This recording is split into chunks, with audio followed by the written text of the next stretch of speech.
Welcome back to another amazing episode of Round to the Knight's Table. I'm Jim. I'm Eric. And today we're going to talk about The Guilty.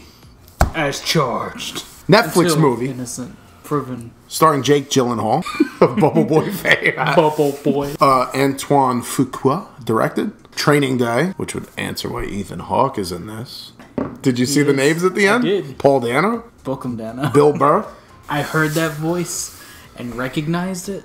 And it didn't click until I saw the name later. This movie centers around a 911 operator, former police officer. Well, I guess officer. Yeah, he's got desk duty, and they hint around why throughout the movie. Well, they don't even let on that he's a cop until later. Like, yeah, Peter Sarsgaard is in this too, right? Technically, this could be connected to Spider-Man because Jake Gyllenhaal, Mysterio, he calls Henry Ford. Whose real name? Peter. Hello, Peter.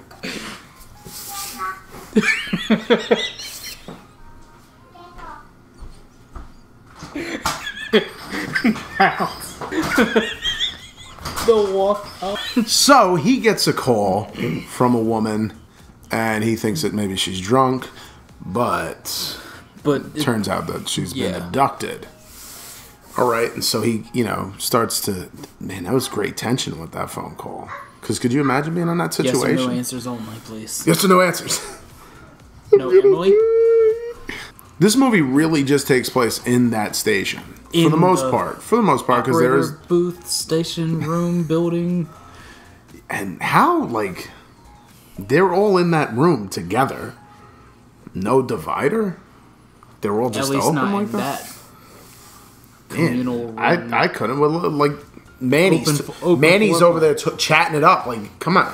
I even said, mind your fucking business. And then he said it to him later. I hear you over there. What? Oh, crap. Go? So let's talk about the good.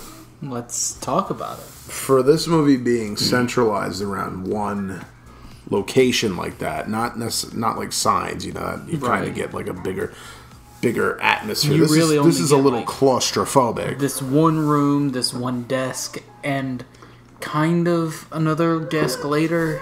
That's it. And then they have the cops pull over that van. It takes place outside, really. Spoilers? Not yet. But I think about movies like Phone Booth. Right. And Buried with Ryan Reynolds.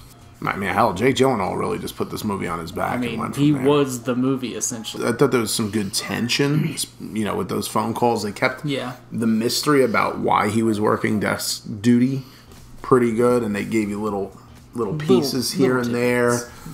So where you're like, well, what's going on with him? And with her, you were like, oh my God, this is a terrible situation. But there were funny phone calls beforehand. And they threw in Bill Burr. The bad. For me, the bad was, I did enjoy the containment. Right. But then also, it kind of, I think it hurt it in the end. Something happened a little earlier than I thought it should have. I thought there was too much time left in the movie, and then we were still around this thing. And the last 30 minutes kind of dragged a little bit. You mentioned the time and dragging, and it's only an hour and a half movie. I felt like it was a little too long for what it was. Yeah. I mean, for an hour and a half movie, that's short in today's times. For sure. That's a breeze. And a breeze. All right, well, let's go to the spoilers. I mean, we'll just talk about... Let's talk about it. Talk about the... I'm not going to, break down the whole movie for you. It's only an hour and a half. Go watch it on Netflix. You have Netflix.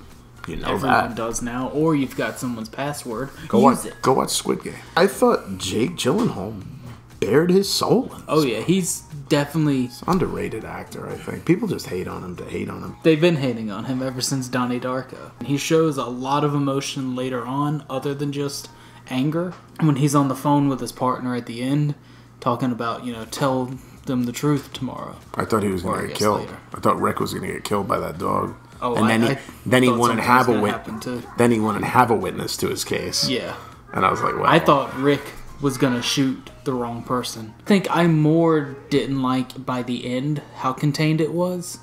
Because in the trailer, when you watch it, I got the feeling, oh, he's gonna jump off this call and he's gonna go find this girl himself. He's gonna save her himself. Fucking Liam Neeson. What I do have is a particular set of skills. You know, he didn't, and he might as well have, because apparently no one else was any help. Well, there was this big fire going on. Well, I mean, it's California, during the raging fires going on there, you know. And yeah, they're taking up, all the emergency services have their time taken up dealing with that and the people affected with that. So it's kind of hard to send 10 units like he was asking for to go shut down a highway. Yeah. And he would stop. It seemed like he would stop at any cost to find this girl. And he wanted to break every rule, doing illegal stuff, and that's probably why he got in trouble the first time. Right. Well, it's not really. I mean, killed somebody. How he got there. Because I could.